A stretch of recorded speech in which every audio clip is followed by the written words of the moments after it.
예, 좋은 질문 감사합니다. 제가 단일화라는 그 정치공학 자체에 반대하고 과거 제가 국민의힘 대표로 있을 때도 안철수 의원과의 단일화가 없이도 독자적으로 이기는 것이 중요하다라고 얘기했던 것은 이런 것이 국민에게 감동을 주지 못하기 때문입니다. 저는 공통분모를 찾아내는 것이 수월하다면은 그런 과정을 통해서 의견을 교환하고 뭔가 만들어 보려는 시도를 할 수 있겠지만 저는 애초에 지금의 계엄 및 탄핵 전국 속에서 어떤 세력도 제가 관심을 가질 만한 저와 일치성을 가진 세력이 없다라고 생각합니다. 그래서 굳이 대한민국의 미래를 고민하면서 의견을 나눠볼 수 있다고 판단한 분들이 적어도 과학기술이나 미래에 대해서는 안철수 의원과 대화를 해볼 수 있다. 그리고 젊은 세대의 아젠다를 논의하는 것에 있어서는 홍준표 시장 정도가 논의가 가능하다 정도를 저는 지속적으로 이야기해왔습니다. 그런데 어제 치열했던 국민의힘의 경선에서 딱 그 두 분이 최종 결선에 진출하지 못하셨다는 것은 이제 마지막 기회와 가능성이 차단됐다는 것을 의미하는 것이 아닌가 그런 생각을 합니다. 지금 저는 그리고 빅텐트나 이런 논의에 대해서 흥미를 느끼지 못하는 것은 그것이 결과적으로 이기는 결과를 낳지도 못할 것이라는 확신이 있습니다. 네, 그것은 그 빅텐트라는 것이 아까 말했던 것처럼 특정인에 대한 포비아 또는 특정인에 대한 거부의식을 바탕으로 형성되는 것일 텐데 한 6개월 전으로 저희가 시간을 되돌리면은 그 특정인에 대한 반감이라는 것이 어쩌면 재료가 될 수 있었을지 모르겠지만 윤석열 대통령이 계엄이라는 매우 큰 상황을 대한민국에 발생시킨 이상 그분의 허물이라는 것이 많은 국민들에게 주요한 아이템으로 등장하지도 않을 것이다. 전 그런 생각합니다. 그래서 냉철하게 생각해봐도 안 되는 아이템이다. 그렇게 생각합니다. 단일화 경선에 가면은 이길 수 없을지도 모릅니다. 그런데 저는 지금까지 제가 이길 수 없다고 생각하는 선거에도 많이 뛰어들었습니다. 어쩌면 2012년 박근혜 대통령을 돕겠다고 제가 정치에 들어온 이후에 보수의 하락기 속에서 저는 정치를 해왔기 때문에 제가 치러온 모든 당내 선거와 공직선거는 저에게 어려운 선거였습니다. 근데 제가 국민의힘에서 당대표 선거 나갔을 때는 저에게 그래도 그 정당을 제가 원하는 방향으로 제가 옳다고 생각하는 방향으로 바꿔서 한번 정치를 바로 세워보겠다는 의지가 살아있었을 때고 제가 결국에는 개혁신당을 창당해서 어려운 동탄선거에 뛰어들 때는 결국 제가 젊은 세대를 대표하는 정치인 중에 하나로서 윤석열 대통령 같은 무지막지한 그런 무단 통치자에게 꺾이지 않아야 된다는 저의 의지가 있었기 때문이었습니다. 지금 상황에서 제가 그런 빅텐트 정서적으로도 공감하지 못하고 결국에는 그 모델로 이길 수도 없는 상황에 동참할 의사가 전혀 없는 것은 뭐 제가 들어가서 이길 자신도 있습니다. 저는. 예. 그런데 전혀 거기서 어떤 가치를 찾지 못하기 때문입니다. 저는 이제 보수 진영에 있어서 이런 시도를 하는 사람들 자체가 이제 고쳤음의 대상이 아니라 바꿔야 될 대상으로 저는 이제 인식하기 시작했습니다. 이제 더 이상 고쳐 쓰느라 시간을 허비하지 않겠습니다. 고쳐놔도 원상으로 돌아가더라고요. 그게 저의 지난 4년 동안에 제 꽃다운 30대를 넣어가면서 얻어낸 결론입니다. 이제는 새로운 씨앗을 뿌리겠습니다. 예. 저는 아까 말씀드렸던 것처럼 어려운 선거를 계속 돌파해 왔습니다.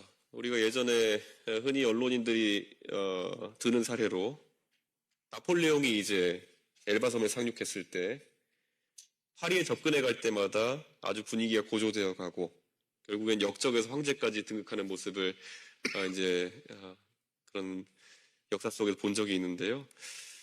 제가 사실 동탄선거를 뛸 때 처음 시작할 때 많은 사람들의 평가는 드디어 이준석이 정치를 끝내려고 하는구나. 돌을 던지려고 하는구나. 이런 평가에서 도전이나 받겠냐. 그 다음에 이제 처음에 20%가 나오니까 이번에 뭔가 이상하다. 그리고 가면서 나중에는 승리까지 이제 가게 되었는데요. 저는 그때 동탄에 40일 만에 그걸 해냈습니다. 지금 온 미디어와 그리고 대한민국 이목이 집중될 이 대통령 선거에서는 그런 전환과 그런 변화가 더 빨리 일어날 수 있다. 그런 생각을 하고 있습니다. 그리고 저는 이 선거에서 보수와 진보 프레임, 탄핵 찬성과 반대 프레임이 장기간 지속되고 있는 것이 저의 눌림목이 존재하는 이유라고 생각합니다. 저는 이것이 선명한 과거와 미래의 대결로 가는 순간 그 눌림목이 해소되면서 제 지지율이 치고 올라갈 것이라고 확신합니다.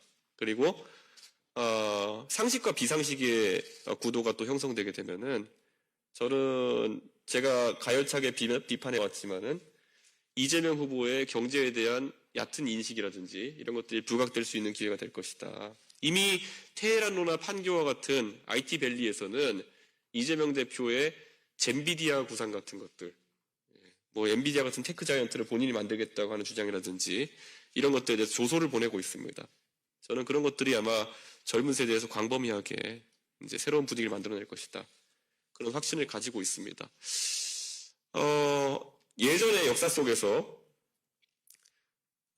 한니발이라는 로마의 아주 위협이 됐던 장군을 막기 위해 가지고 로마 사람들이 많은 장군을 내보냈다가 다 지고 나중에 결국 굉장히 어렸던 젊었던 스키피오라는 사람을 내보내 가지고 승리를 거둔 바가 있습니다. 그런데 그가 처음에는 스페인 가서 싸우고 여기저기 전역에 싸울 때 이겼습니다. 근데 나중에 마지막에 가가지고 최종 한니발과의 일전을 벌이고 카르타고를 끝장내겠다고 이제 가겠다고 했을 때 원로원에서 많은 사람들이 네가 아직까지 20대고 30대고 있는 네가 할 수 있겠냐 이런 얘기를 합니다. 그때 스키피오가 연설을 이렇게 합니다.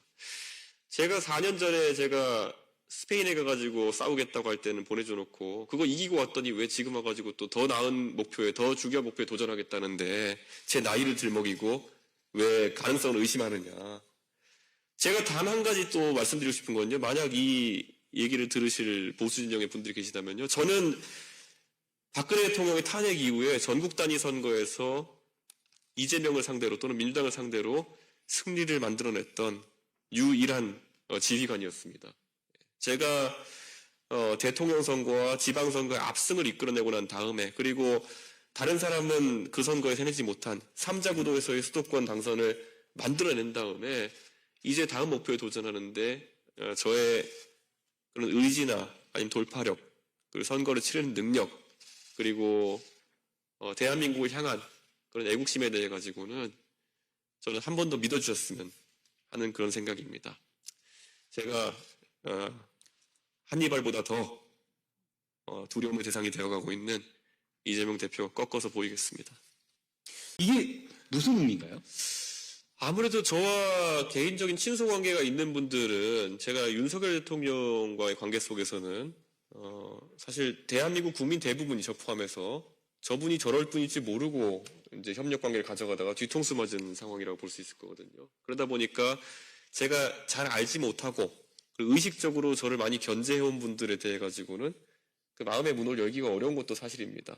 사실 그리고 저는 윤석열 대통령의 그런 비정치인으로서의 그런 행보 때문에 치러지는 조기 대선이라 보는 상황 속에서 한덕수 총리님 같이 관료로서 성공하셨지만은 정치적인 행보는 처음이신 분, 그리고 정치인으로 전환한 뒤에 결국 상대 정당의 승리만 안겨주고 있는 한동훈 후보, 이런 경우에는 저는 정치화가 덜 됐다 또는 정치화의 가능성이 없다라 보기 때문에 굉장한 거리감을 느낍니다. 그래서 아마 그런 면이 강조되는 측면이 있을 것입니다. 예. 이제 저에게 그 부분에 대해서 도의적 책임을 이야기하시는 분들이 있을 때마다 저는 이렇게 얘기합니다. 사실 선거라는 것은 상대적인 측면이 있는 것이고 저는 그때나 지금이나 이재명 후보 같은 경우에는 도덕적인 면으로나 아니면 자질 면에서 대한민국의 지도자가 되면 안 된다고 생각합니다. 그렇기 때문에 저를 포함한 많은 국민들이 그 당시에 윤석열이라는 대안을 선택하는 그런 상황이 아니었나 이렇게 생각하고요. 윤석열이라는 사람이 저에게 가했던 그런 고초나 이런 것들에 대해 가지고 국민들이 다 알고 계시겠지만은 그 고초야말로 제가 윤석열이라는 사람을 바로잡기 위한 과정 속에서 비롯되었다는 것을 아실 겁니다. 저는 첫째로는 제가 그 당시 국민의힘의 대표로서 가졌던 책임감, 당원과 국민들이 선출한 당대표에 대해, 대통령 후보에 대해서 당선시키는 것은 당대표가 해야 될 책무라고 생각했고, 그리고 결국에는 정치에 참여한 지 얼마 안 되는 사람이기 때문에 당과 당대표가 그 사람에게 상호 보완적인 그런 어떤 역할을 해서 대한민국이 올바르게 굴러갈 수 있도록 제 최대한의 역할을 해야 된다는 생각을 했습니다. 그런데 결과는 처참했습니다.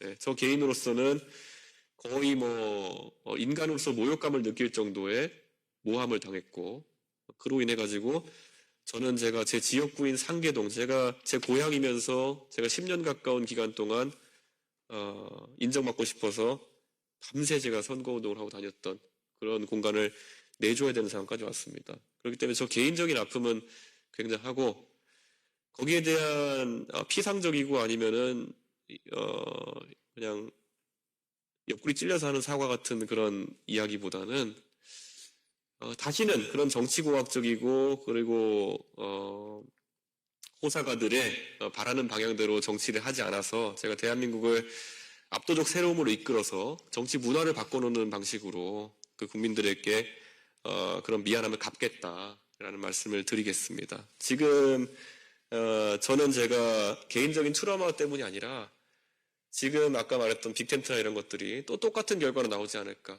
이 보수 진영의 민낯이라든지 아니면 보수 진영의 구조적 한계점들을 또다시 제가 저 개인을 갈아 넣어서 덮어주는 상황이 되지 않을까를 우려하고, 이번에는 제대로 개복 수술을 해놓겠습니다. 개복 수술 해놓고 안 되면 바꾸겠습니다. 그래서 저는 진영을 개복 수술하고 한편으로는 대한민국에 대해 가지고 이제는 완전히 새로운 압도적 새로운 정치 문화를 만들어내겠다는 약속을 드립니다. 타진하는 정도가 아니라 공개적으로 이준석이랑은 무조건 단일화해야 된다 이렇게 하고 다니는 분들이 있거든요. 근데 참 전 야멸차게 계속 거절하고 있습니다. 저랑 개인적인 친분이 있는 분들이 얘기하셔도 야멸차게 거절하고 있고요. 제가 비유를 굳이 하자면 이게 제가 나르시스트라서 이렇게 비유하는 게 아니라요. 누군가는 기회를 봅니다. 우리가 대한민국의 모두가 이준석이 가는 길이 성공 확률이 낮다고 볼지라 하더라도 누군가는 기회를 봅니다. 그게 저는 적어도 누군가에게는 인사이트가 있는 행동들이 될 것이다라 보는데, 누군가는 대한민국이 평생 아니면 앞으로도 가발 만들고 안경 만드는 경공업에 의존해서 경제 발전시켜야 된다는 생각을 할 때, 누군가는 중공업에서 기회를 보고 매우 하이리스크 하이리스턴에 도전을 해서 지금의 대한민국을 만들었고요. 누군가는 조선 수군이 12척밖에 안 남았으면은 당연히 수군을 때려치고 육군에 합류해가지고 전쟁을 치르는 게 맞다라고 얘기하겠지만은, 누군가는 거기서 안 막아내면, 바다에서 막아내지 않으면은 나라 망한다라는 얘기를 했고 실제로 지켜내는 성과를 보여주기도 하고요. 저는 지금도 마찬가지로 대한민국을 포퓰리즘에서 막을 수 있는 유일한 길은 삼자 구도 속에서 기존의 정치 문법에 휘둘리지 않고 압도적 새로움으로 극복해 나가는 방법이다. 그게 제 자기 확신입니다. 그래서 그 길을 가려고 합니다. 저는 단일화나 빅텐트에 대해서는 저는 거부감을 갖고 있지만, 한덕수 대행이 제가 겪어본 윤석열 대통령이라면은 한덕수 대행이 계엄에 대해 가지고 막아세울 수 있는 그런 실질적인 권한은 없었을 것이다 라는 생각합니다. 그렇기 때문에 한덕수 권한대행에 대해서 과도한 책임론을 지우는 것은 저는 문제가 있다 보고, 하지만 제한적으로 저희가 계엄 내각에 있었다라고 볼 수는 있을 것 같습니다. 그래서 국민들의 인식이 좀 호의적이지 않을 거라는 생각을 하게 됩니다. 저는 한덕수 총리님께서 솔직히 왜 이런 판단을 하셨는지 약간 이해가 가지는 않고, 무엇보다도 이게 기술적으로나 아니면 시간 타임라인상 가능한 것인가에 대해서도 아직 강한 의구심을 가지고 있습니다. 그래서 저는 최종적으로는 한덕수 총리님이 정치에 진입하셔서 이번 대선에 투표용지에 이름 올리시는 상황은 굉장히 어렵지 않나 그런 생각합니다. 출마가 어려울 걸로 판단을 하시는 건가요? 예, 어쨌든 시작은 하시겠지만은 한 달 뒤에 투표용지에 이름을 최종적으로 올리실 가능성은 되게 낮다라고 보고 있습니다. 대한민국이 대통령제 국가이다 보니까 전 정계 개편은 저희 당선과 함께 국회 내에서 법안을 추진할 만큼의 충분한 의석이 모일 것이라는 확신을 합니다. 근데 그와 별개로 아까 제가 마크롱 모델을 말씀드렸던 것처럼 결국엔 대통령이 올바른 방향 또는 국민의 지지를 받는 방향으로 정책을 세우고 그것이 맞는 말인데도 불구하고 의회의 방해로 인해 가지고 추진되지 않는다면은 그 다음 선거에서 총선에서 마크롱에게 압도적인 의석을 안겨준 프랑스 국민들처럼 결국 총선에서 그것이 결과로 나타날 것이다 라는 생각합니다. 우리나라에서는 이제 총선에 의석이 적은 정당이 어떻게 대선을 통해서 정치를 이끌어 나갈 수 있느냐라는 생각 때문에 그 지적을 많이 하시는데요. 프랑스 국민들은 그런 고민들을 안 하셨고 결국에는 정치의 교체를 만들어내신 거거든요. 전 대한민국에서도 선 대선, 후 총선 모델로 정치 교체를 만들어낼 수 있다. 그런 생각을 하고 있습니다. 총선까지는 아직 3년의 시간이 있는 것이고, 그럼 그 사이에는 어떤 식으로 그거를? 아까 저희 개혁신당이 3석이라고 말씀해 주셨는데요. 사실 제가 당선되면 2석이 됩니다. 의원직을 내려놔야 되기 때문에. 그래서 저희는 강제로 협치를 할 수밖에 없는 상황에 놓이게 됩니다.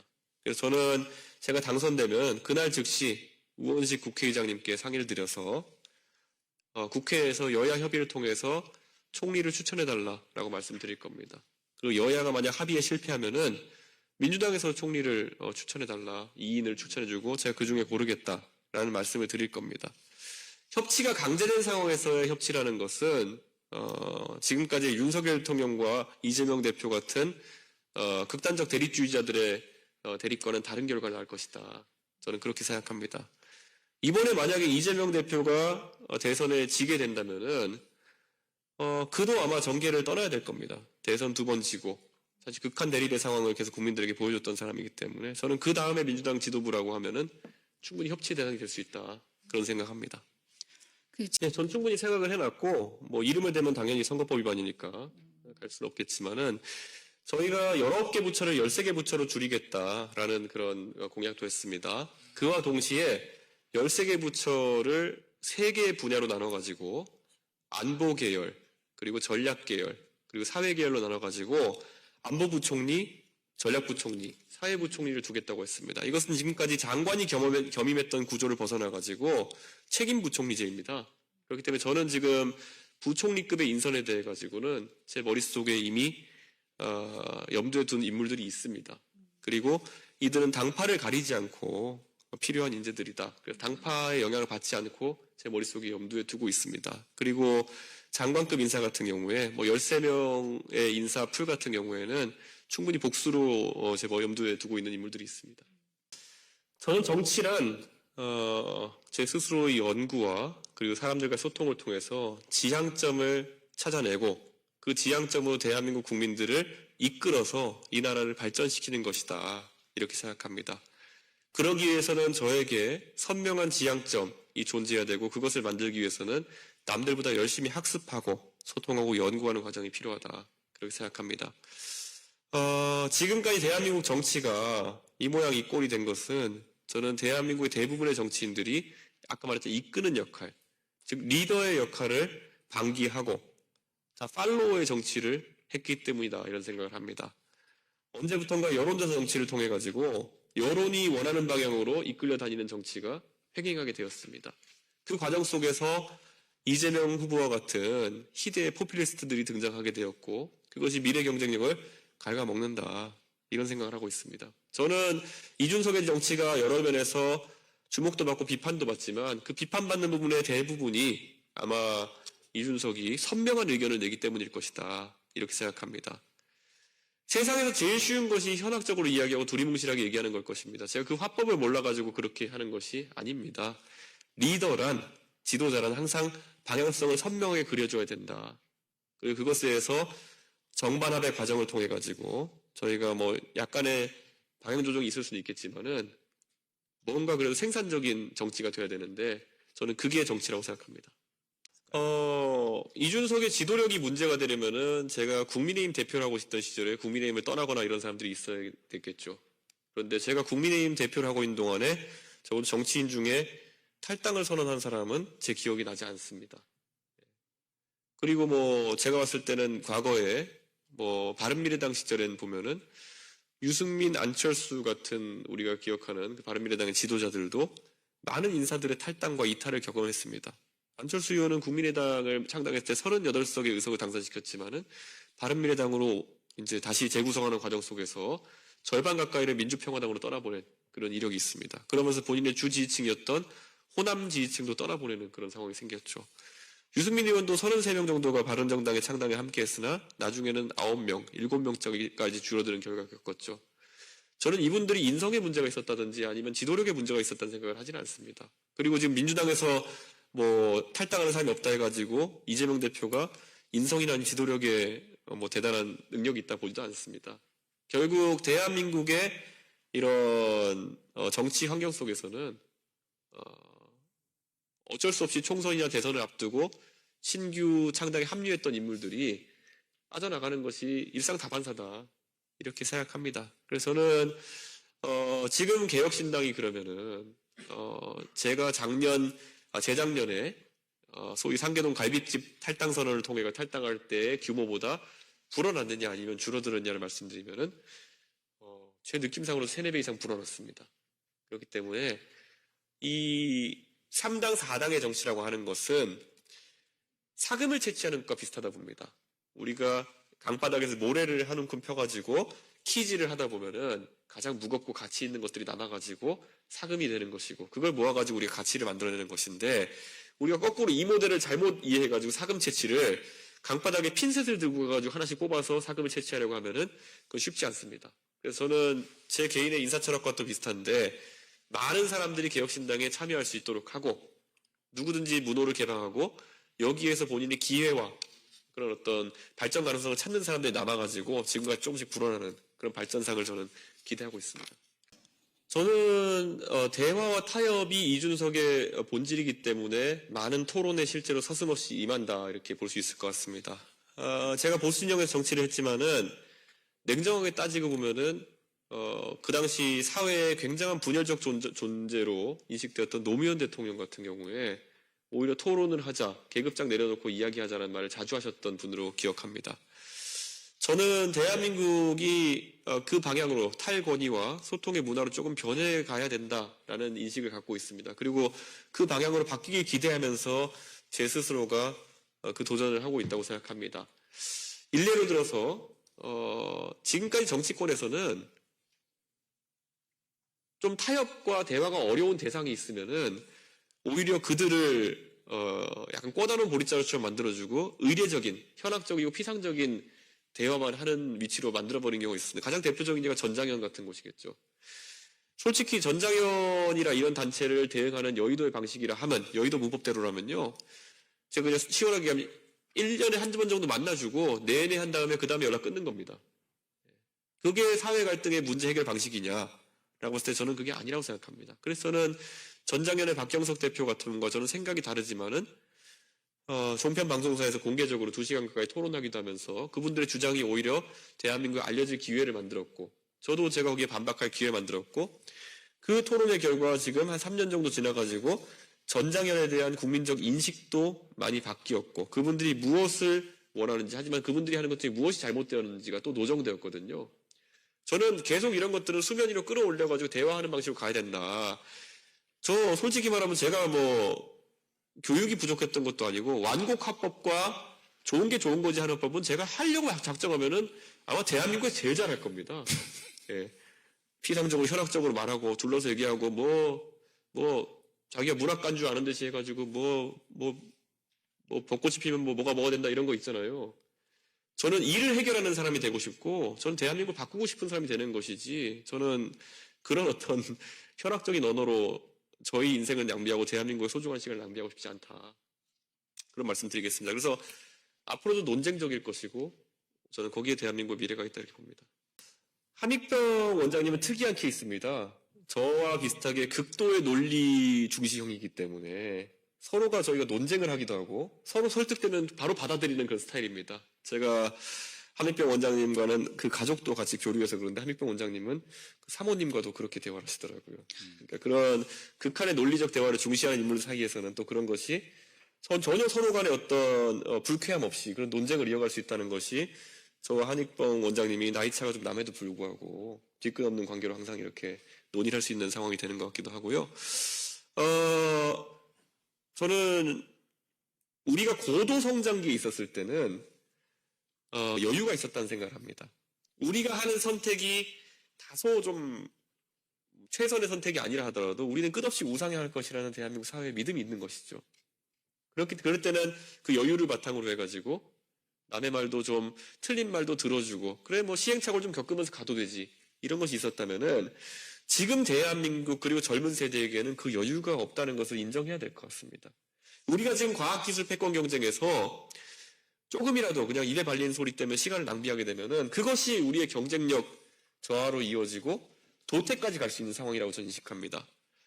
우리가 한 번이라도 삼성전자가 메모리 반도체에서 기술 경쟁에 밀려날 것이라는 생각을 해본 적 있겠습니까?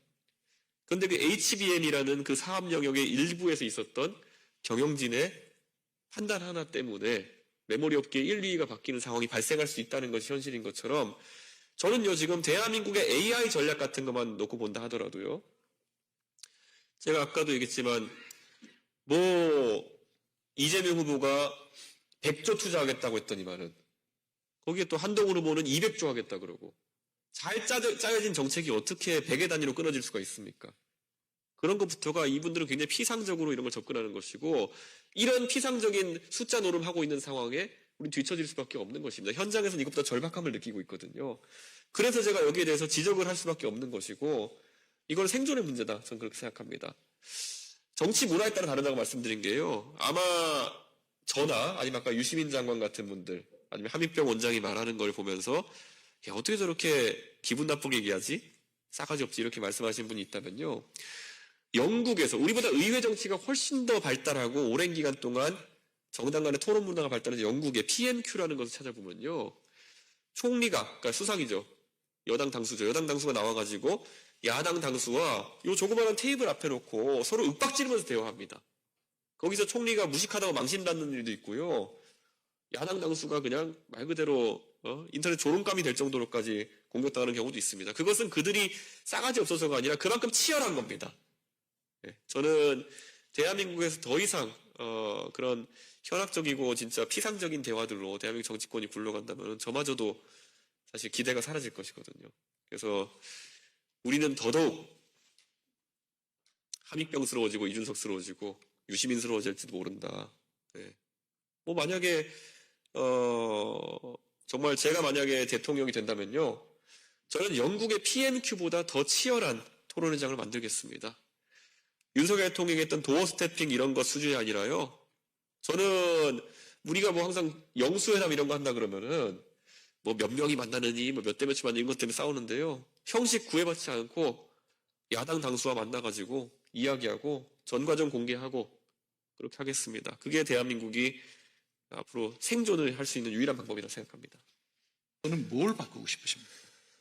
저는 대한민국에서 역사상 가장 큰 팬덤을 보였던 정치인은 아마 전라도 전체를 팬덤으로 갖고 있었던 김대중 대통령이 아닐까 이렇게 생각합니다.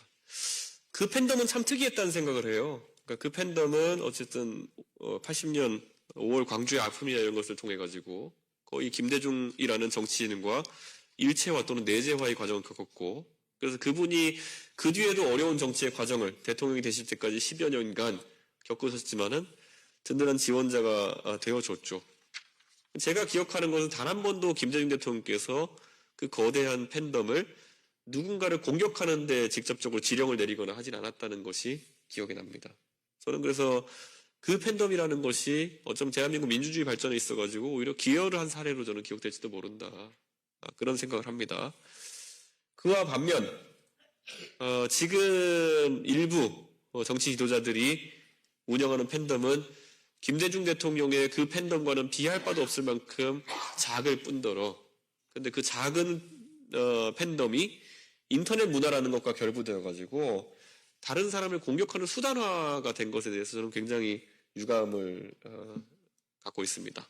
근데 저는 적어도 저에게도 일정한 지지층이 있고 함께하는 분들이 있지만은 제가 작년에 그 이낙연 대표 측이랑 이렇게 섣부른 통합을 했다가 거의 저희 팬덤한테 박살나가지고 정치 접을 뻔한 적이 있습니다. 저는 팬덤과의 관계라고 하는 것도 항상 팬덤에 뭐 끌려다니는 정치를 해서는 안 되겠지만은 그들이 어떤 문화를 형성해 나가느냐에 따라 가지고 저는 대한민국 정치에 긍정적인 기여를 할 수 있다. 그리고 그건 전적으로 정치인들이 어떻게 그들에게 소통하고 어떤 역할을 기대하느냐에 따라 달려있다. 그런 생각합니다. 저는 대한민국에서 지금 입법, 행정, 사법 모두 다 국민의 불신을 받는 시대가 되어가고 있는 것이 개탄스럽게 느껴집니다. 이 삼권분립의 민주주의 체계를 이룩하기 위해서 우리가 고생했던 시절도 있는데 이것을 무너뜨리기는 너무 쉽다는 생각을 하게 됩니다. 거기에 더해서 사실 이 자리에 언론인들이 많이 계시지만은 언론의 어쨌든 그런 명예나 이런 것들도 뉴미디어라고 하는 그런 새 영역에 의해 가지고 굉장히 훼손되기도 하고 또 때로는 공격받기도 하는 그런 상황이 발생하고도 있습니다. 그런데 우리가 여기서 봐야 될 것이 싸잡지 않았으면 좋겠습니다. 네, 우리가 보통 혐오나 이런 것들이 스테레오타이핑, 그러니까 싸잡아가지고 한 집단을 어떻게 평가하는 것에부터 시작된다 하거든요. 우리가 흔히 말하는 뭐 사법부에서도 일부 판결에 대해 가지고 우리가 다소 우리 생각과 맞지 않는 판결이 나올 수 있다. 그랬을 때 너무 과장된 언어로 뭐 사법부가 통째로 넘어갔다라든지 이런 표현들을 쓰는 사람들이 있으면 그 극단주의자들은 좀 우리가 자제를 시켜야 되는 것이거든요. 예를 들어서 언론에서도 보면은 언론인들이 쓰는 기사에 대해 가지고 다소 뭐 과도하게 상업적인 기사를 썼다든지 이런 것 때문에 비판받는 경우가 있고 그래서 기레기라는 실제 용어를 쓰는 경우도 있고 한데 그게 언론 전체를 싸잡아가지고 공격하기 시작하면은 언론인들도 감정적으로 대응할 수밖에 없는 거거든요. 그러니까 저는 싸잡기, 그러니까 혐오의 기술이거든요.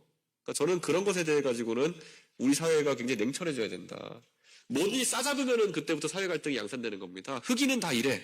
아니면 이슬람 신도는 다 이래. 이렇게 하는 순간부터 죽기 살기로 싸우는 거고 전라도 사람은 이래. 경상도 사람은 이래. 이대남은 이래. 저는 언론에서부터 이런 싸잡는 용어를 좀 피하셔야 되는 것이 아닌가 이런 생각을 하고 저는 대한민국 사회 지도층도 그런 용어를 쓰지 않으려고 하는 것이 옳지 않나. 저는 이번에 굉장히 저는 그 탄핵 국면에서 민주당에도 강하게 지적했던 게 내란 세력 이런 거 너무 과장된 용어 쓰지 마라. 내란 세력. 국민의힘을 지지하는 사람이면 내란 세력이냐. 아니면은 내각에 있으면 내란 세력이냐. 이렇게 쓰는 순간 그들이 결사항전할 수밖에 없다. 그게 얼마나 심각한 용어냐. 내란 세력이라는 용어가.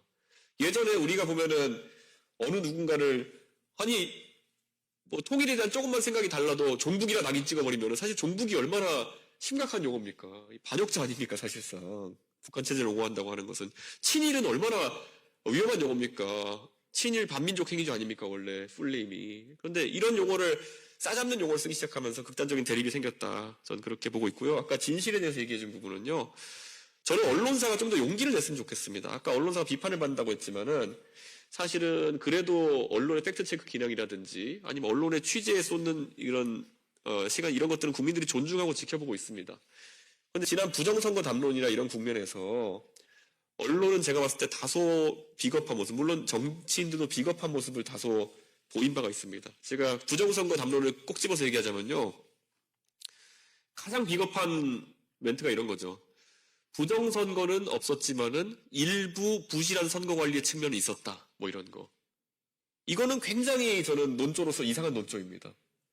1000만 명 가까운 사람이 투표하는 선거에서 일부 뭐 종이가 뭐 예를 들어 접힘이나 아니면 뭐 이런 접착제가 묻어있다 이런 거를 가지고 이걸 부실한 선거 관리라고 지적하는 순간 저는 이거는 만약에 그 언론사의 선거를 위탁해도 그걸 제대로 하지 못할 거거든요. 근데 이런 게 오히려 그 부정선거론자들한테는 약간 면죄부처럼 돼버렸습니다. 그래서 봐라 어디 언론사 보니까 부실선거 맞다 그러더라.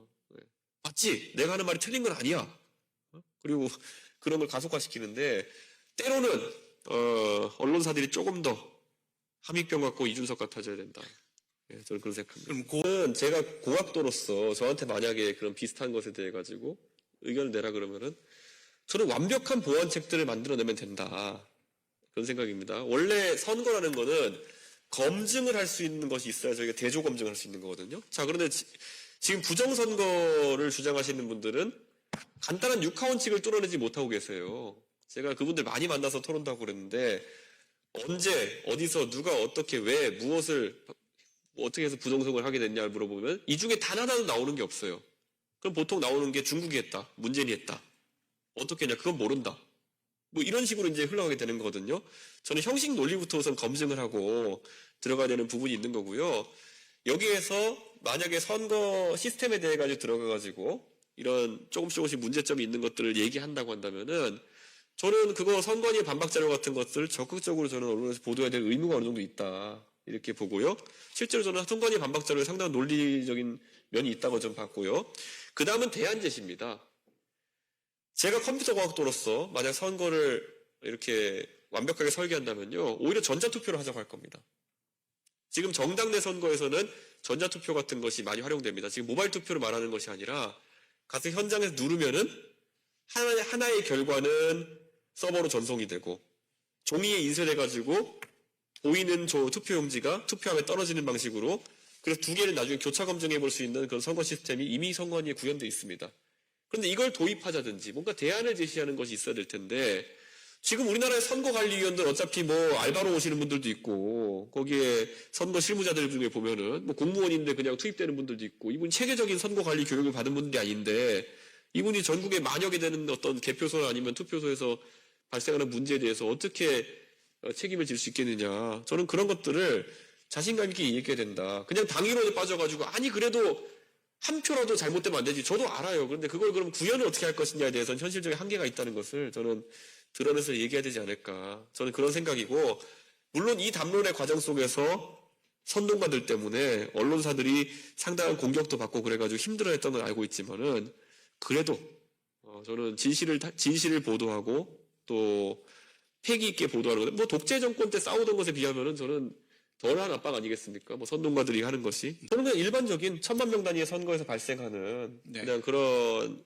뭐라 할까요? 오류 상황들이었다. 그리고 결국엔 대법원 판결을 통해 가지고 그러니까 제가 그냥 일례로 말하자면은 뭐 백춘님 투표지가 어떻게 됐다. 아니면 뭐 일장기 투표지가 어떻게 됐다. 그런데 그걸 나중에 대법원 판결을 통해서 보면은 오히려 일장기 투표지라고 그런 문제가 있는 투표지에 투표 결과를 분석해 보니 그 당시 문제를 제기했던 민경욱 의원의 투표가 훨씬 많았다. 그러면 선거 부정을 민경욱 의원이 주도했다는 거냐. 이런 논리적인 형식 논리적인 거로 후속 보도를 아주 세게 했어야 된다. 저는 그런 생각입니다. 철학의 부재 그리고 기초적인 교육의 부재. 저는 이렇게 생각합니다. 제가 좀 민감한 문제일 수도 있겠지만은 외신에 나가서도 제가 최근에 하는 말이 트럼프 대통령이 관세 정책을 통해서 이렇게 우왕좌왕하는 것은 기초적인 철학의 부재 그리고 경제에 대한 명확한 이해 부재다. 사업가로서 부동산 사업가로서 성공한 트럼프 대통령이 뭐 니보다 잘하겠지 이렇게 말한 분들이 있을 수 있겠지만요. 정책의 영역은 완전히 다르다. 저는 그런 생각합니다. 기업의 이윤을 내기 위해서 도전하던 시대의 트럼프 대통령과 지금 거시경제를 이끌어 나가야 되는 그 역할은 다르다 보기 때문에 저는 자유무역과 국제적 분업을 포기하고 나서 미국에 어떤 비전이 있는가. 미국은 실질적으로 지난 수십 년간 모든 제조업 기능을 해외 외주 줘왔습니다. 그런 상황 속에서 공산품의 대부분이 해외에서 생산되는 상황 속에서 거기에 대해서 관세를 100%씩 이렇게 때려버리는 선택을 하게 되면은 가장 복리후생에 타격을 입는 것은 트럼프를 찍었을 그런 상대적 저소득층이나 중서부의 그런 시민일 텐데 그게 유지될 수 있겠느냐.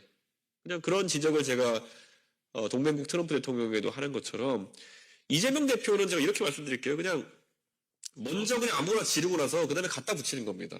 일반적인 패턴이 이래요.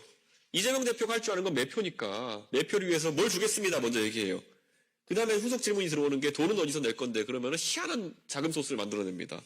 지난 대통령 선거에서도 그랬어요. 이거 하겠습니다. 돈은 어떻게 될래? 그러면은 거기서 제가 미처 그건 생각 못했네요. 이게 아니라 갖다 끌어내려고 하니까 뭐 기축통화국이 되면 됩니다. 뭐 이런 식 아닙니까? 기축통화국이 되면 발권력이나 아니면 이런 국채 조달을 통해 가지고 할 수 있다. 그건 갖다 붙이는 거죠. 돈이 어디 있습니까? 이렇게 하는 질문에 대해서.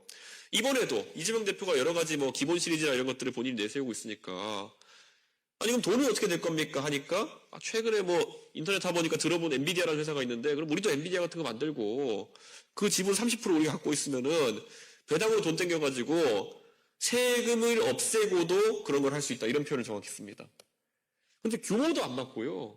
엔비디아가 어떤 회사인지도 모르는 거고 일반적인 테크 자이언트가 성장주인지 배당주인지도 모르는 겁니다.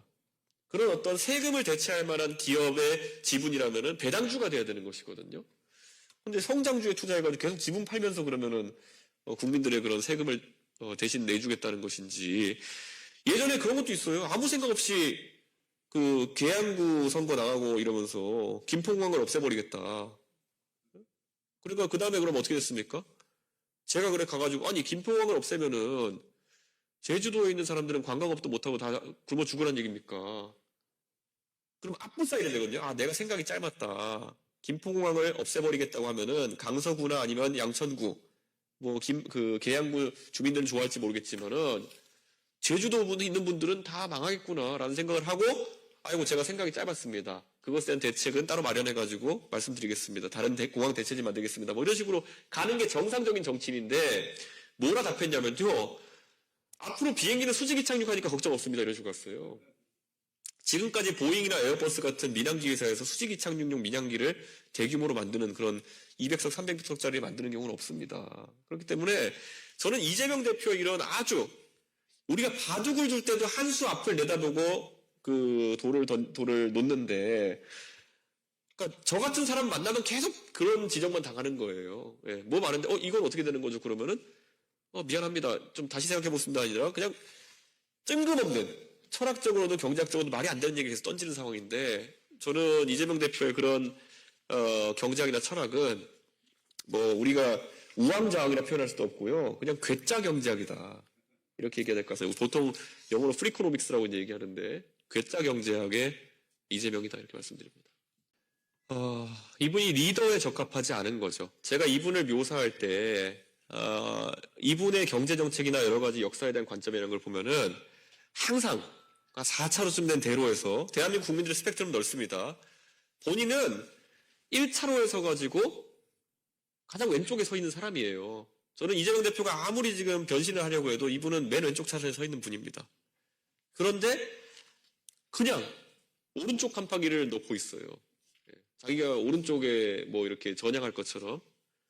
정작 저는 확신합니다. 결국 나중에 이제 선거 끝나고 나면은 맨 왼쪽 차선에서 오른쪽 깜빡이 켜고 그냥 좌회전해서 왼쪽으로 갈 겁니다. 그러니까 이런 사람은 운전을 하면 안 되는 사람이거든요. 이분이 운전을 하면 안 되는 이유는 개인적으로 다른 이유도 있겠지만은 저는 이런 분들이 도로에 나가면은 진짜 대형 사고 내는 겁니다. 왜냐? 뒤에 따라오는 국민들도 위험하다고 생각하고요. 건너편 지켜보고 있는 다른 나라들도 이런 분을 맞닥뜨리면은 굉장히 놀랄 거예요. 저는 말 그대로 이분이 임기응변이 아니라 굉장히 실리적으로 그냥 이런 듣기 좋은 말 하는 형태로 진화하고 있는 것이 아닌가 저는 그런 생각하고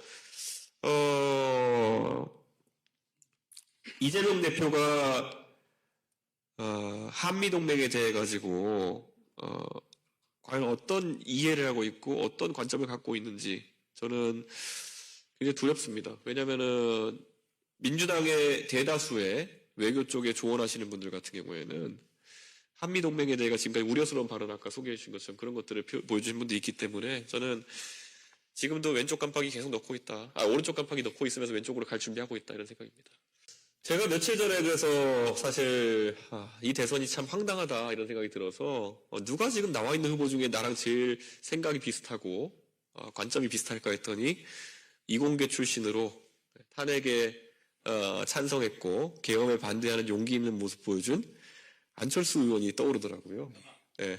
그 생각이 떠오르고 나니까 야 그럼 지금 와서 내가 인생의 중요한 지점에 서가지고 안철수 의원이랑 정말 내가 비슷한 사람이라는 걸 깨달았는데 내가 지금까지 한 바른미래당 때 저희가 약간 갈등이 있었던 뒤로 6년 가까운 시간 동안에 이 나랑 비슷한 생각을 가진 사람과 왜 내가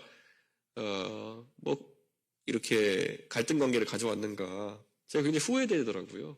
그래서 제가 안철수 의원님을 응원하느라라는 식으로 제가 먼저 공개적으로 이야기했고 그때 채널에 의해서 안철수 의원님이 또 긍정적인 화답을 해주셔가지고 저는 안철수 의원님과 그때 판교에서 만났을 때 제가 그냥 큰 마음 먹고 안철수 의원님이랑 이렇게 늦게 만나가지고 대한민국의 중요한 문제를 논의하게 된 것은 전적으로 제 잘못인 것 같습니다라고 말씀드렸거든요. 근데 저도 자주 하는 그런 말 하지 말하고 나니까 속이 참 편하더라고요.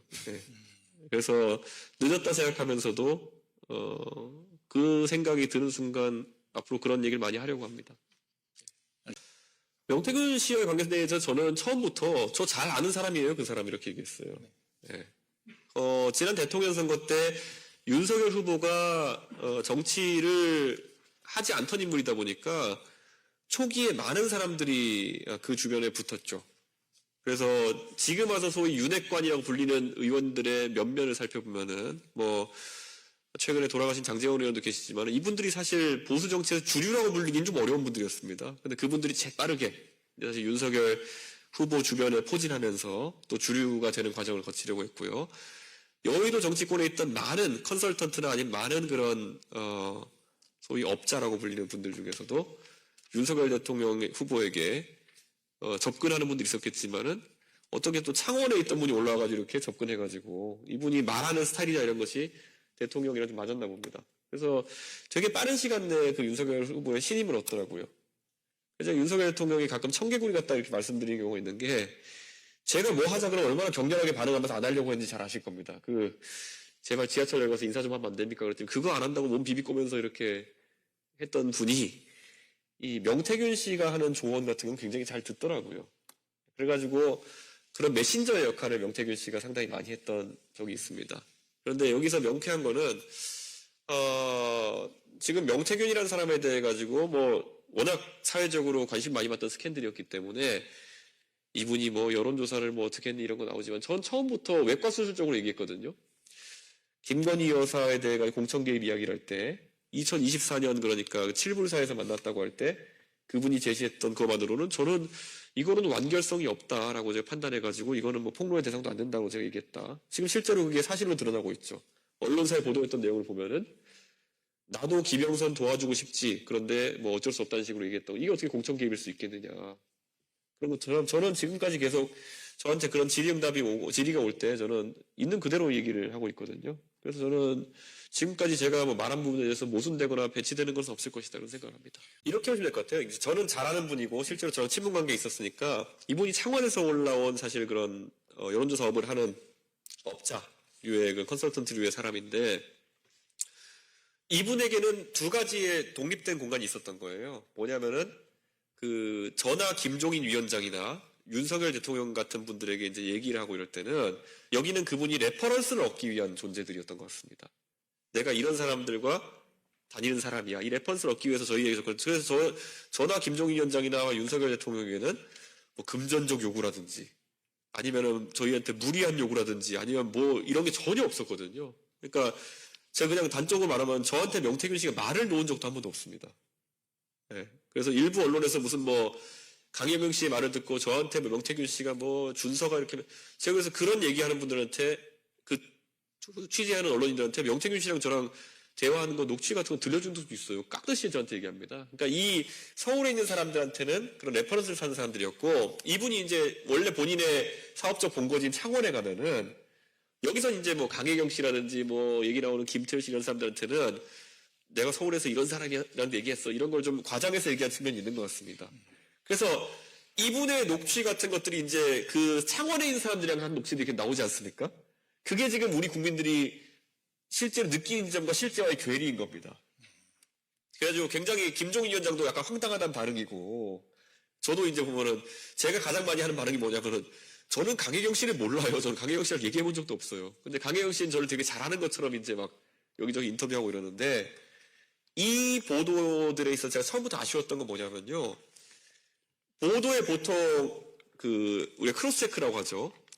크로스 체크를 보통 어떻게 했냐면은 강혜경 씨가 먼저 어디 가서 제보한 내용을 강혜경 씨와 명태균 씨의 대화를 통해서 크로스 체크합니다. 근데 강혜경 씨는 전화 아니면 서울에 있는 사람들 본 적이 없기 때문에 강혜경 씨가 아는 모든 내용은 명태균 씨가 그 사람한테 전달했을 내용이거든요. 그러니까 A랑 A-를 서로 검증해가지고 크로스 체크가 됐습니다 하고 기사 나가는 경우가 굉장히 많다는 거죠. 그러니까 크로스 체크라는 거는 예를 들어 김종인 위원장과 명태균 씨 사이에 있었던 일이라면은 김종인 위원장 측 사람과 명태균 씨 측 사람 간에 이건 내용이 검증돼서 보도가 돼야 되는데 김종인 위원장이랑 이런 일을 했다라고 하는 것을 명태균 씨가 강혜경 씨한테 얘기해 주면은 그 명태균 씨의 얘기와 강경길 씨 얘기를 서로 크로스 체크해가지고 보도 나가는 양태가 있는데 저는 그런 것들이 좀 초기에 경과식 보도가 좀 있지 않았나 그런 생각을 합니다. 홍매화라는 게요. 그 주술적인 의미가 뭔지를 차라리 어떤 분이 말해주셨으면 좋겠는 게 이게 굉장히 유교적인 꽃입니다. 이 보통 장원급제하면 이게 어사화하는 게 매화거든요. 그래서 제가 아는 선에서는 뭐 주술적인 의미가 있고 이런 꽃은 아니라고 알고 있고요. 그 화엄사나 이런 데 가보신 분도 알겠지만은 지리산 자락에 홍매화 축제 같은 것도 많이 하고 합니다. 그래가지고 그 지역에서는 그걸 계속 심고 있었던 것이고 이게 어떻게 된 거냐면은 저희랑 같이 그곳에 갔던 개혁신당에도 나중에 참여했던 김범준이라는 분이 본인이 심으려고 이제 그 홍매화 묘목을 몇만 원인가 주고 사왔습니다. 그런데 그것을 이제 갔더니만 주지 스님이 저기다 심으면 된다라고 해가지고 저희는 그때 새벽 4시에 심은 것 자체가 제가 그 전날 오후 9시에 서울에 일정을 마치고 카니발을 타고 제가 새벽 1시에 거기 지리산 자락에 도착해가지고 그 김영선 의원이 뭐 제보할 게 있다 그래서 제가 듣고 저희 운전해서 갔던 저희 당직자가 좀 휴식을 취하고 새벽 4시에 올라오는 거였기 때문에 새벽 4시인 것이고 새벽 4시에 저희가 떠날 때 그 묘목을 준비했던 김범준 실장이라는 분이 그 주지 스님에게 그 얘기를 들어가지고 그 특정한 건물 앞에 그 땅을 파고 이제 준비하고 있었거든요. 그래서 그냥 심고 가라 그래가지고 딱히 안 심을 이유도 없어서 그냥 심고 온 것이지 저는 사실 그것에 대해 가지고 여러 가지 의미를 부여하시는 분들이 있는데 사실 실제로 무슨 의미인지를 저도 모르기 때문에 좀 알려주셨으면 좋겠습니다. 네. 이래서 저는 미국에서 살아본 경험이라는 것이 굉장히 중요하다라는 생각을 합니다. 제가 미국에서 살아보면서 느꼈던 바로는 과거에는 중동 정책에 밀려가지고 대아시아 정책 또는 대한국 정책이라고 하는 것이 미국의 엘리트들의 관심을 못 받았습니다. 제가 하버드 대학교에 그 기라성 같은 학생들 사이에 있으면서도 한국에 대한 이슈가 한 번도 대화에 오르는 것을 보지 못했거든요. 한국의 위상이 그때보다 많이 올라가긴 했지만은 지금도 대중국 외교의 종속 변수 정도로 취급되고 있는 것이 지금 대한민국 외교의 이제 현실입니다. 그렇기 때문에 그것에 대해서 우리의 위치가 사실 미국 국민들에게도 명확하지가 않습니다. 그래서 가끔 영화 같은 데 보면 이제 노스냐 사우스냐 이렇게 이제 물어보는 것들이 희화화의 밈으로 등장하기도 하고. 근데 그래서 저는 윤석열 대통령식의 외교라는 것이 한미 동맹을 강화하겠다는 취지였지만은 굉장히 그것도 수박 겉핥기 같았다는 생각이 드는 겁니다. 일례로 윤석열 대통령이 가서 의회 연설 같은 거 할 때 저는 굉장한 기회였다 생각하거든요. 의회 연설이면 미국의 의사결정자들이 사실 한국에 대해 관점을 갖게 되는 계기일 텐데 거기서 사실 할 수 있는 가장 안 좋은 선택이 한국 전쟁 때 우리 도와주셔서 감사합니다. 우리 잊지 않고 있습니다. 땡큐 베리머치 이거 하고 나오는 것인데 그걸 했어요. 한국은 지금까지 수십 년간 미국의 안보적 이익에 동참해가지고 우리도 많은 희생과 그리고 고생을 겪어왔습니다. 베트남전부터 시작해가지고 걸프전 때도 우리가 일정한 역할을 했고 테러와의 전쟁, 아프가니스탄 전쟁, 우크라이나 전쟁에서 우리가 일정한 역할을 하고 있는데 그런 것들을 사실 미국의 의원들도 몰라요. 근데 그런 것들을 통해 가지고 저는 한국의 위상을 제고하는 것이 굉장히 중요하다라는 생각을 하고 거기에 대한 외교적 노력을 굉장히 드리겠습니다. 저는 미국에서 방문하는 의원들이나 이런 사람들에 대해서도 제가 대통령이 된다면은 정말 하나하나 살갑게 대하면서 그런 분들 인식을 좀 강화하겠다라는 말씀을 드리고요. 미국의 변화된 어떤 그런 상황에 대해 가지고 한국도 맞춰갈 필요가 있다. 아까 제가 트럼프의 관세 정책은 성공할 수가 없다라는 말씀을 드렸잖아요.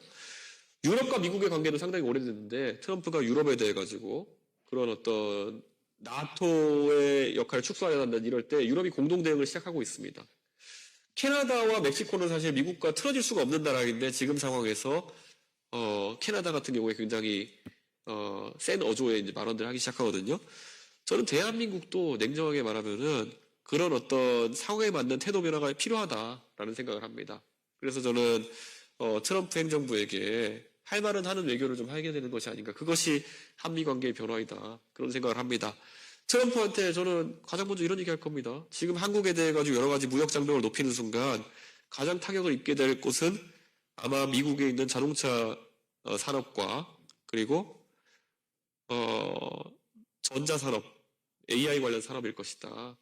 엔비디아의 공급망 체인이 있어가지고 한국이 이천에서 만들어진 HBM의 역할이 얼마나 중요한지 알고 있지 않느냐. 저는 이런 지렛대를 바탕으로 해가지고 선명한 외교를 해야 된다. 저는 그런 생각하는 거고요. 사실 새로운 도전일 수 있겠습니다만은 저는 그 방향성이 옳다고 봅니다.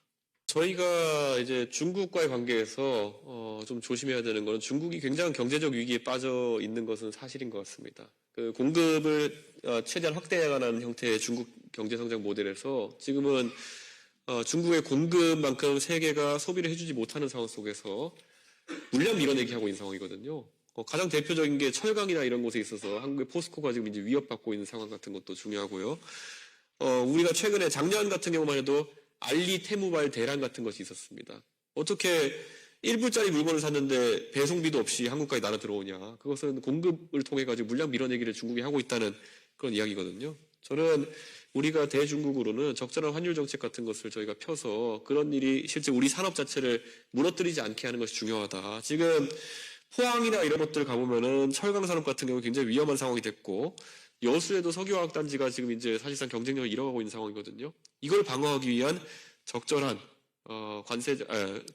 비과세 장벽 그리고 적절한 또 환율 정책 같은 경우에는 우리가 꼭 필요하다. 그 과정에서 미국과 보조를 맞춰야 될 부분이 있으면 또 그건 맞춰야 되는 것이고요. 제가 최근에 쓰기 시작한 용어가 미국에만 러스트벨트가 있는 것이 아니다.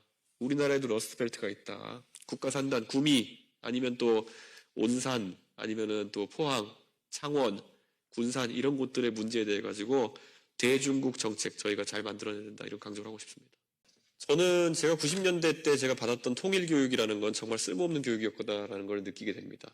왜냐 우리가 그때 뭐 초등학교 중학교 때 있긴 하지만은 뭐 아이스크림은 얼음 보숭이라고 한다. 이건 무슨 의미가 있는 교육입니까?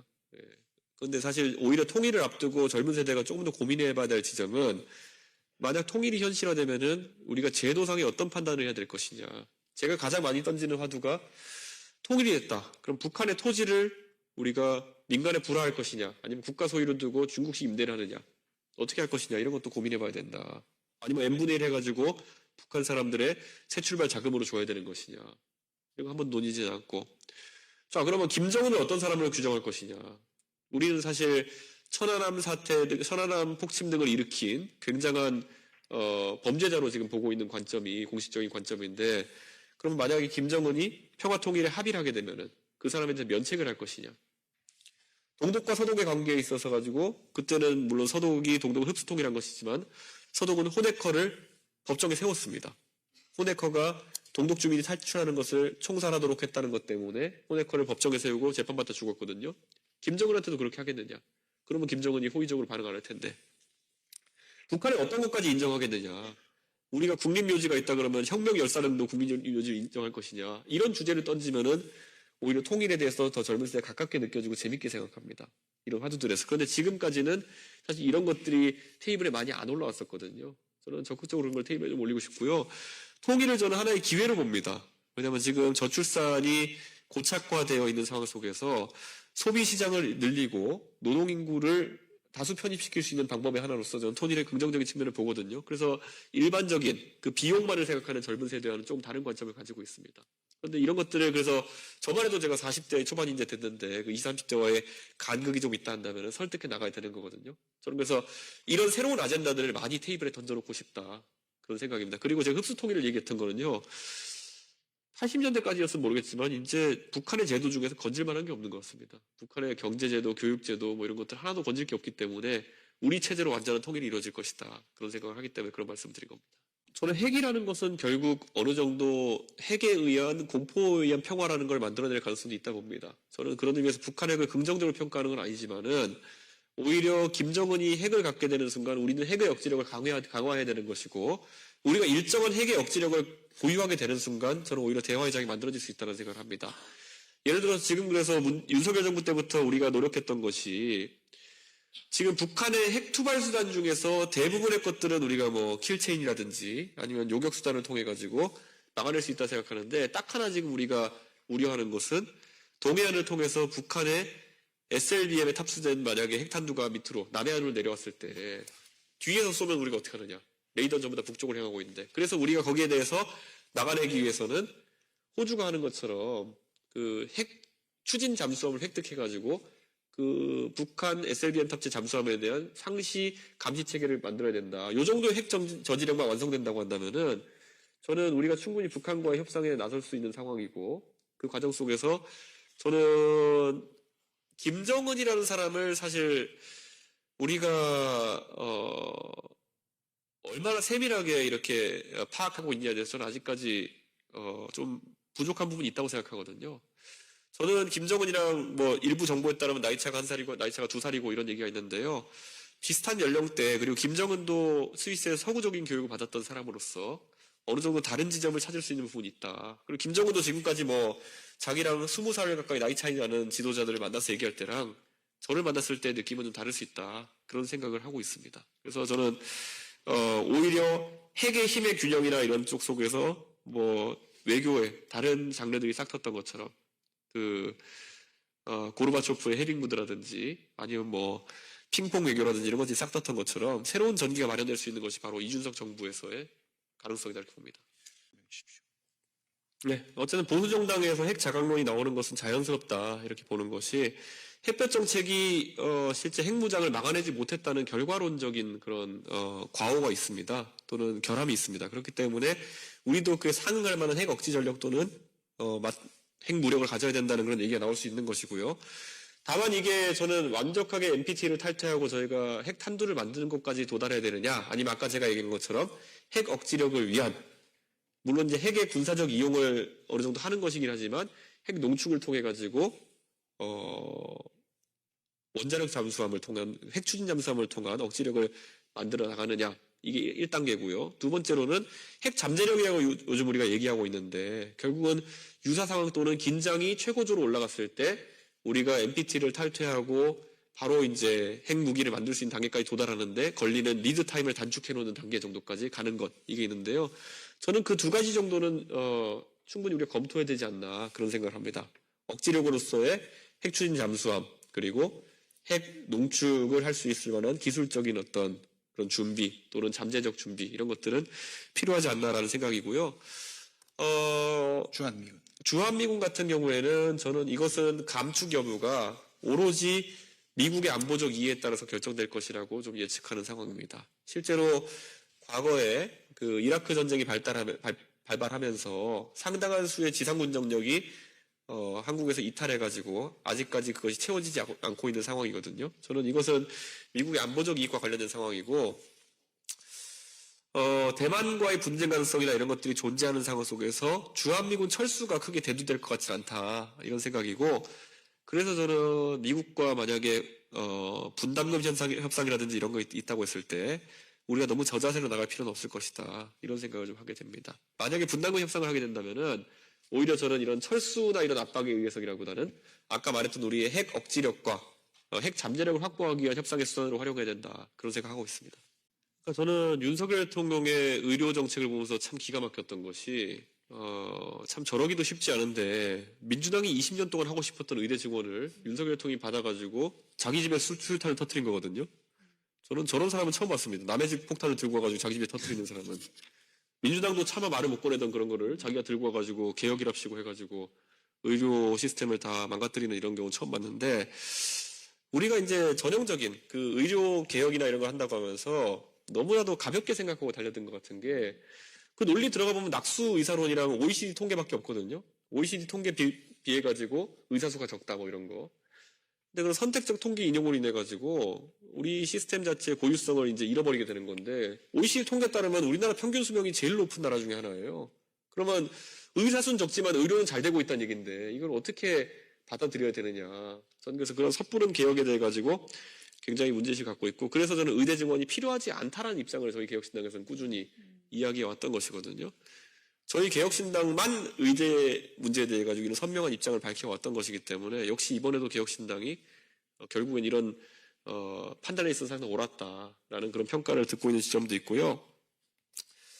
저는 이공계 인력들이 이공계에서 R&D 또는 사업에 집중할 수 있게 하는 아주 중요한 것 중에 하나는 결국 떼돈을 벌 수 있는 가능성에 대해 가지고 희망을 높여주는 것입니다. 저도 이제 과학고등학교 출신이기 때문에 대한민국을 이끄는 영재들이 어떤 제 친구들이 지금 와가지고 한 20년 흘러가지고 어떤 진로를 갔나 이게 보면요. 안정지향적인 친구들은 의대를 갔고요. 조금은 떼돈을 벌고 싶은 욕망이라든지 아니면 대과학자가 되고 싶은 욕망이 있는 사람들에게는 그 과학의 길이라든지 사업의 길로 이제 가는 길이 열려 있었거든요. 저는 대한민국에서 우선 이공계 연구하는 사람들에게는 연구에 집중할 수 있도록 우리가 물론 R&D 자금 같은 경우도 충분히 뿌려야 되는 경우도 있겠지만은 지금 예를 들어 예술이나 체육 분야에 성과가 있는 사람들에게는 굉장한 포상금들이 주어지고 있습니다. 예를 들어 올림픽 메달 딴 사람들은 광고부터 해가지고 시작해서 상당한 경제적 이득을 얻는 상황이 발생하고 있거든요.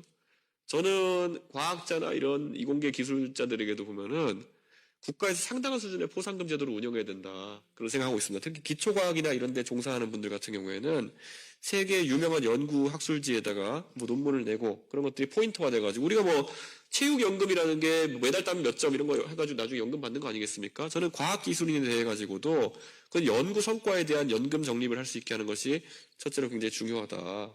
그래가지고 돈이 되는 연구 아니면 내가 연구비 따오기 위한 연구를 하는 것이 아니라 내가 일생의 업적을 만들어 보기 위한 그런 큰 꿈을 가진 연구가 좀 있었으면 좋겠고요. 떼돈 문제 버는 문제는 이런 겁니다. 비즈니스 모델에 대해 가지고 우선 규제 때문에 뭔가 도전하는 것을 주저하게 되는 상황이 나오면 안 되는 거고요. 떼돈이라 하면요. 돈 좀 벌면은 괴롭히는 상황을 만들면 안 된다는 겁니다. 대한민국의 기업들이 겪는 상황이 뭐냐면요. 뭐 돈 좀 벌고 그래가지고 일간지에 이름 좀 나고 이러면은 바로 민주당의 을지로위원회 이런 데서 불러가지고 여러 가지 뭐 상임위에서 때리고 이러는 거 아니냐는 불안감이 있는 사람들이 있어요. 저는 그런데 가장 대표적인 예로 뭐 배달의 민족 김봉진 대표 이런 사람들은 회사가 한창 성장해가지고 유니콘 기업 된다 이런 소리 나오자마자 회사 팔고 갔잖아요. 왜 그렇겠습니까? 플랫폼 기업이고 배달 산업 이런 곳을 건드리는데 뭐 제 추측입니다. 만약에 이 사업이 계속 성장하게 되면은 바로 한노이나 민주당의 뭐 그런 을지로위원회 이런 데 불러가지고 매일 때릴 거 아닙니까? 수수료 인하해라 뭐 이런 것부터 시작해가지고 저는 이런 사업에 있어가지고 여러 가지 제약을 거는 상황 자체가 한국에 사업하기 어려운 환경을 만들고 있다. 저는 그런 생각하는 겁니다. 일론 머스크 같은 사람을 보면요. 저런 사람이 연쇄 창업자의 대표적인 사례거든요. 저 사람은 괴짜지만 일생의 그 본인의 목표가 돈 벌어가지고 그 돈으로 다른 거 한번 해보고 싶은 거 하고 때로는 실패하고 돈 날리고 다음에 또 새로운 거 하고 싶어 하고 이런 건데요. 한국에는 그 기회가 사업가들에게 주어지지 않는다는 거. 돈 좀 벌면 바로 손 벌리고 들어오고 일자리 창출에 참여해라 기업에서 압박하고 저는 대한민국의 기업이 앞으로 사회적으로 해야 될 책무라고 하는 것은 유일한 책무는 법인세 똑바로 내는 것. 그거 외에 다른 책무는 없도록 하겠다. 그게 저의 공약입니다. 저는 여성부가 지금 하는 일이 무엇인가를 저한테 일목요연하게 어떤 분들이 정리해 줄 수 있으면 좋겠다 그런 생각을 해요. 원래 과거에 한명숙 총리님이 장관하실 때 여성부라고 하는 것은 그 당시에 우리 사회에 누적되어 있는 구조적 모순 예를 들어 호주제라든지 아니면 여러 가지 유교적 전통에 따른 여성이 좀 손해볼 수 있는 제도적 부분을 개선하는 데 목표가 있었고 나름 성과가 있었습니다. 그래서 상당 부분에서 그런 제도적인 부분 정비가 되었고 여성의 표면적 권리 자체는 굉장히 신장이 되어 있는 상태거든요. 그럼 그 다음에 그럼 어떤 부분을 태클할 것이냐가 명확해야지 그 부처의 존속 가능성이 있는 것인데 그걸 제시하는데 실패하고 지금 매달리는 건 뭐냐면은 여성부가 할 일이 없는데요. 그런데 우리 없어지면 안 되니까 뭐 딴 것 좀 업무 주면 안 돼요? 그래가지고 이름이 계속 바뀝니다. 가족부가 달라붙어요. 가족 업무라는 걸 갖다 붙여가지고 뭐 가족 업무, 청소년 업무 이런 거 하다 보니까 게임 규제 이런 거 합니다. 지금 놀랍지만 여성부가 하는 일 중에 가장 사람들이 많이 인지하고 있는 거는 게임 규제, 셧다운제, 뭐 몇 시 지나면 게임 못하게 해라 이런 거거든요. 청소년은 뭐 가족 업무라는 거예요.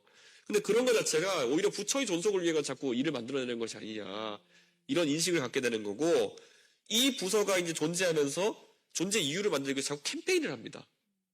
캠페인이 여성의 인권이나 권리를 증진하기 위한 캠페인 이벤트를 자꾸 만들다 보니까 캠페인을 만들기 위해서는 현상을 뭔가 교정의 대상으로 만들어야 되는 거예요. 그럼 자꾸 그 현실과 다른 교정의 대상을 만들어야 됩니다. 현실과 다른 것을. 저는 그래서 이게 계속 오히려 없는 어떤 갈등 같은 걸 만들어내기도 하기 때문에 이제는 이게 수명이 다한 것이 아닌가 이런 생각을 하고요.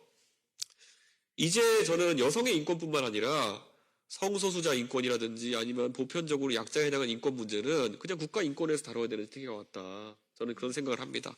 그래서 저는 여성가족부, 그리고 이거는 전형적인 저희가 다른 부처에 대해서도 수술할 때 이제 얘기했던 건데, 부처의 이름이 뭐가 들어가 있어야지만 그 업무가 살아있다고 생각하는 것 때문에 괴이스러운 부처 이름이 너무 많아요. 예, 중소기업 벤처부 뭐 이런 거. 아니면 보건복지 뭐 가족부. 예, 아니면 뭐 이름 긴 거 농림수산식품부 뭐 이런 거 있잖아요. 저는 이름은 간단해야 된다. 옛날에 재무부, 내무부, 뭐 교육부 이렇게 하는 것처럼 간단해야 되는데 이게 전형적인 선거 때마다 뭘 자꾸 이름만 붙이면은 우리 쪽이 대표만 문화체육관광부 뭐 이런 거. 저희는 그냥 문화부로 바꾸겠다고 얘기했거든요. 저는 좀 이런 허례의식을 좀 덜어내는 개혁이 필요하다는 생각을 합니다. 저는 방금 전에 말씀하신 뭐 데이트 폭력 같은 문제도 데이트 폭력은 법무부에서 담당해야 되는 것이죠. 이걸 정말 힘도 없고 능력도 없는 여성가족부가 다루게 되는 순간 바로 캠페인이 되는 겁니다. 예. 계속 이제 피켓 들고 이거만 하면서 여성 폭력을 없애시다 뭐 이런 것만 이제 하게 되는 상황이 돼서 돈만 쓰고 변화는 없는 그런 상황이 되는 것이고요. 여성과 예를 들어 남성 간의 임금 격차가 동일 노동에 대해 실제 존재한다고 하면은 그건 노동청 가야 되는 사안입니다. 예를 들어 어떤 언론사에서 공채를 통해 가지고 신입 기자를 여성과 남성을 뽑았는데 똑같은 일을 하고 똑같은 경력을 쌓아가는데 불구하고 임금에 차별이 있다? 그거는 그 회사의 노동조합과 노동청에서 다뤄야 되는 문제이지 그걸 여성부가 다룬다 해가지고 달라질 것이 없다. 저는 그러니까 이게 소위 흔히 우리가 짬처리라고 하는 얘기처럼 제가 가장 싫어하는 게 청년 정치인입니다.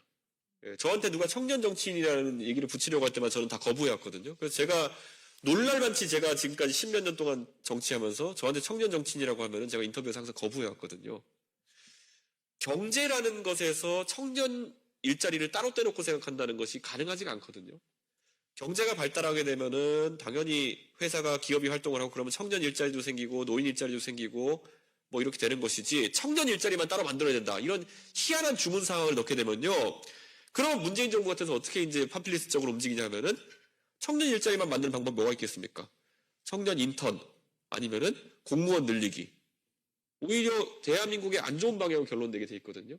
전 지금도 마찬가지예요. 그러니까 여성에 특화된 진짜 문제가 있다고 한다면은 그게 뭔지가 좀 특정이 돼야 되는데 대부분의 경우에는 그게 여성만의 정책이라고 귀결되기 어려운 것들이 많아가지고 아이템을 지금 전혀 지금 못 찾고 있는 그런 상황이다. 그런 거고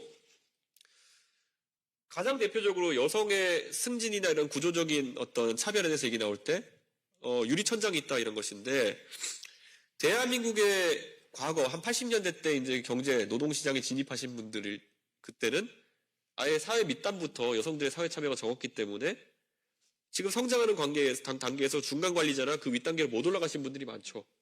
근데 가장 대표적으로 그것에 대한 반례가 되는 게 뭐냐면은 교사의 영역 같은 경우에는 이미 80년대, 90년대부터 여성들이 상당수 그 교사라는 직역에 진입을 했고 그래서 신규 임용교사의 70% 가까이가 여성인 상황이 90년대, 2000년대부터 발현이 됐거든요. 그러다 보니까 지금은 교장, 교감 선생님의 절반 이상이 여성분입니다.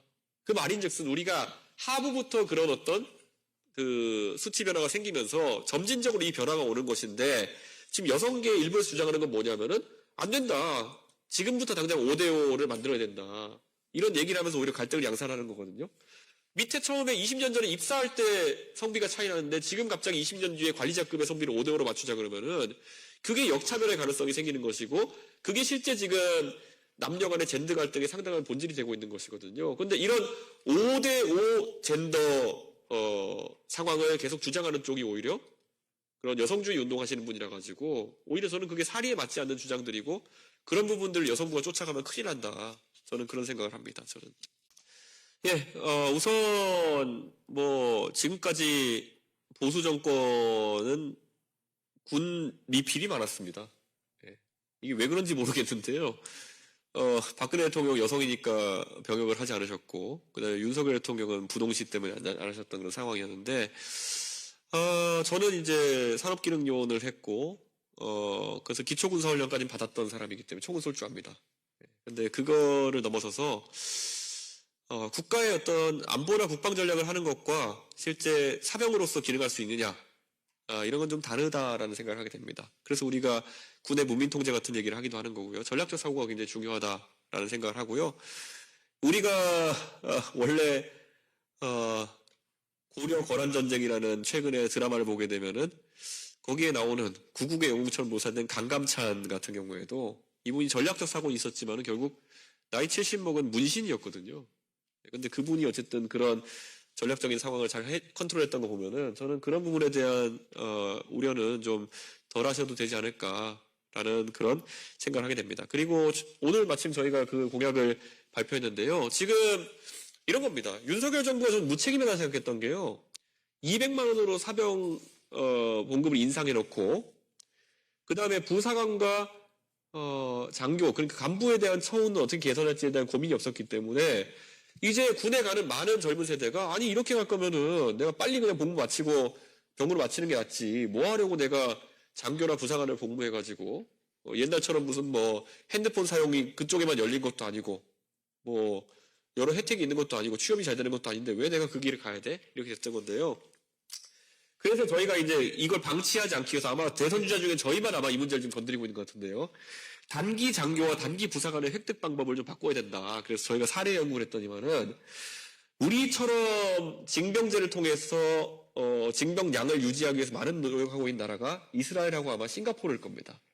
싱가포르는 500만 명 정도의 도시국가인데도 불구하고 그 육군과 해군군을 상당한 숫자로 유지하기 위해서 노력하고 있는데 그래서 저희가 이제 싱가포르식 징병제를 저희가 채택하자라고 했던 게 지금은 우리나라에서는 그 단기 장교 획득 방식이 ROTC, 학사 장교 이렇게 나눠져 있습니다. 근데 싱가포르 같은 경우는 좀 다른 게요. 다 같이 훈련소에 갑니다. 기초 군사 훈련이라고 하는 거죠. 거기 BMT라고 하는 기초 군사 훈련 가면은 거기서 하는 걸 보고 상위 수료자 5%를 장교로 임관시키도록 하고 그 다음에 차상위 15%를 부사관으로 임용시키게 하고 그 다음에 나머지 80% 정도를 이제 병으로 입대하도록 하는 그런 형태의 제도를 하고 있는데 물론 그 장교나 부사관에 해당하는 사람들에게는 추가적인 OCS 교육 그러니까 장교나 아니면 부사관 학교 교육을 받게 하는 형태로 이제 설계된 거죠. 이렇게 했을 때는 사실 이 세 가지 영역의 복무 여건을 비슷하게 맞춰줘야 되는 그런 문제가 있는 거거든요. 그래서 저희가 이번에 공약한 것이 대충 1년 6개월 정도로 지금 사병 복무가 되고 있는데 실제 그 복무 기간을 그 정도로 맞추는 겁니다. 그 장교와 부사관을 전부 다 1년 6개월 정도 맞추고요. 다만 우리가 장교나 부사관에 대해 가지고는 일반적인 기초군사훈련 외에도 장교나 부사관으로서의 능력을 수행하기 위한 그 장교화 교육, 부사관화 교육이 있기 때문에 이 4개월 정도의 추가 교육을 집어넣어 가지고 한 저희가 2년 정도의 복무 기간을 맞추게 되는 겁니다. 이렇게 했을 때 중요한 거는 지금까지는 장교가 한 3년 정도 이제 의무 복무를 해야 되는 상황이었는데 이게 2년을 줄게 되는 대신 저희가 더 많은 단기 장교를 획득할 수 있을 것이다. 이런 말씀을 드리는 거고요. 지금까지는 이 장교 교육이라는 것을 ROTC는 학교 다니면서 받고 학사 장교는 졸업하고 나서 이제 학사학위가 있으면 이제 교육을 받는 형태로 가게 되는데요. 저희가 이제 바꿔놓은 게 사실 군 복무하시는 그 나라를 위해 그 군 복무하시는 분들이 학업에 최대한 지장이 없었으면 좋겠다. 그래서 지금 이건 사병부터 적용되는 건데요. 기초군사훈련 그러니까 우리 훈련소 가는 거를 1개월어치를 떼내가지고 미리 받을 수 있겠습니다. 방학 중에 미리 받을 수 있게 해가지고선 1개월 단축시키고요. 장교들의 4개월 교육 같은 경우에는 2개월, 2개월 교육으로 나눠가지고 방학 때 2번 미리 받으면은 나중에 복무 기간은 실제 1년 6개월이 될 수 있도록 이렇게 설계해가지고 상당히 이제 장교를 선택하는 것이 옛날 같으면 장교를 하게 되면 복무 기간도 늘어나고 대신 좀 명예는 있겠지만은 희생해야 되는 것들이 있었는데 내 능력에 따라 가지고 장교를 선택할 수 있는 영역으로 바꾸게 된다. 이러면 단기 장교의 획득이 굉장히 활성화될 것이다. 이런 생각하고 있고요. 단기 장교나 단기 부사관으로 그 병역을 마친 분들에게는 그 복무한 기간만큼 저희가 대학 등록금 지원을 할 수 있도록 한다. 이게 지금 저희의 안입니다. 그래서 이 문제에 대해서는 뭐 아직 다른 후보들이 선명한 안을 내신 걸 제가 보지 못했는데 저희는 이런 문제는 다 이미 고민하고 있다. 이런 말씀을 드리겠습니다.